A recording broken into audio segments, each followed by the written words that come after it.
Hi, and thanks for logging on to the Daily DVAR, and here's a brand new Halacha for you, and it's for Monday the 7th day of June. Here we go.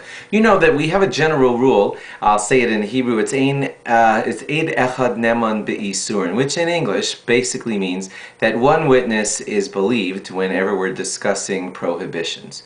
What that means in practical life is that if you know a frum Jew, he keeps Shabbos and he keeps kashrus and he invites you into his home to eat, because he is a frum Jew, you are allowed to rely on him when he tells you that his food is kosher.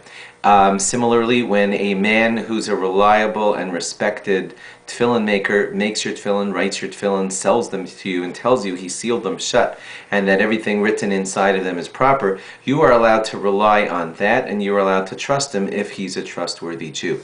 And hopefully you'll have good sources that say that he is. But here's the thing. If that's really the case, then once those tefillin are sewed shut, you never need to check them again for the rest of your life, technically. Same thing with a mezuzah. If it was written by a proper sofer who checks carefully what he does, he fears God and wants to do everything right, and he's known to be good at what he does, then you can believe that that mezuzah is perfect for life, and theoretically, it would never need checking again. However, the rabbis felt that although we do trust the sofer, as we trust the person who invites you to a Shabbos meal, we believe that he wrote it properly. We believe your tefillin were made properly if they were made by a trustworthy, proper, God-fearing Jew. But the thing is that your tefillin and your mezuzahs are subject to outside elements after they're written. The tefillin that sit on your arm and head, they're subject to some perspiration and some oils from your hairs, etc. And that seeps into the leather of the boxes of your tefillin and eventually into the parchments. Same thing could happen to mezuzahs, especially the ones on the outside doorposts of your home, subject to the wind and the rain and the humidity of everything that goes on outside. Therefore, it is a good idea to not rely on that initial checking forever, and it is good to check on your tefillin and on your mezuzahs every couple of years. The measure that the rabbis give it is twice every 7.